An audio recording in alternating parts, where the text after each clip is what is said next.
Ada kehancuran yang tidak datang dengan suara. Ia masuk pelan, diam, nyaris tak terlihat. Lalu mengambil satu persatu hal yang paling berharga. Bukan cuma cinta, bukan cuma percaya, bukan cuma rumah.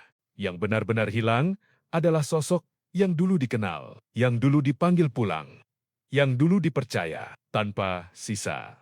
Dan ketika yang tinggal hanya nama dan wajah, sementara jiwanya sudah lama pergi. Disitulah luka mulai hidup tanpa ampun. Di siang hari, ia tampak utuh, ibu rumah tangga yang tenang dan rapi. Seolah tidak ada yang retak, seolah tidak ada yang busuk.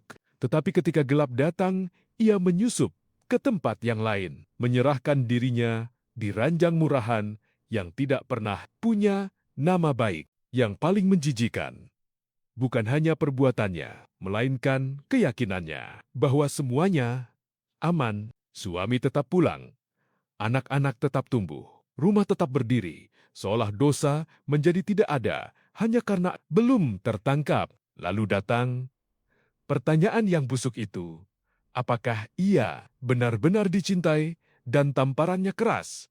Tidak, ia hanya dijadikan lampiasan biologis, budak seks, dan penghibur pelacur pribadi tanpa bayaran. Yang selama ini ia kira cinta, ternyata hanya pemerasan yang dibungkus diam, dibiarkan hidup, lalu diulang.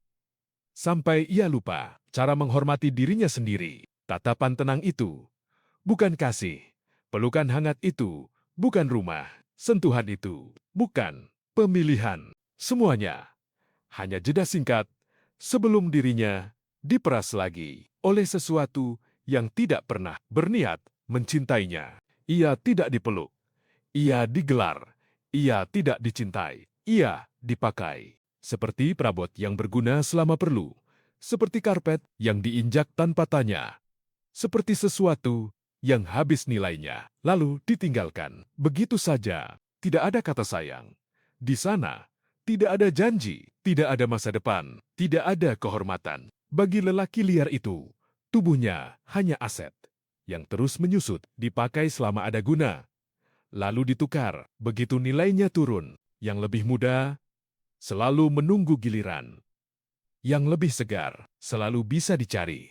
Yang baru selalu lebih menggoda bagi jiwa yang hidup dari kerakusan. Dan limbuk yang dulu merasa dirinya satu-satunya, akhirnya harus menelan kebenaran yang hina.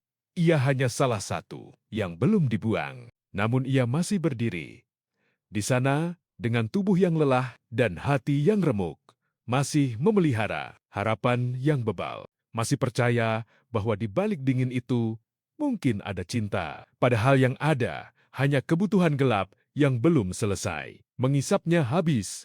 Di titik itu, semuanya telanjang.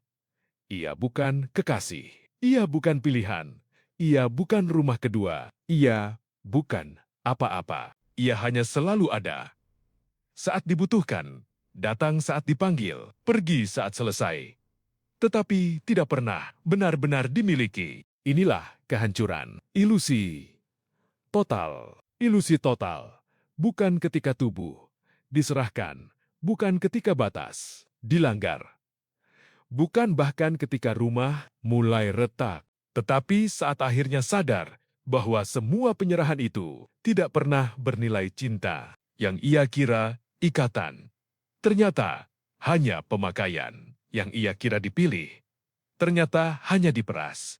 Yang ia kira rumah kedua, ternyata hanya tempat singgah bagi kebusukan yang tidak pernah berniat tinggal. Dan di titik itu, yang benar-benar runtuh, bukan hubungan, bukan tubuh, bukan malam-malam gelap itu. Yang runtuh sepenuhnya adalah kebohongan yang selama ini ia percayai sebagai cinta.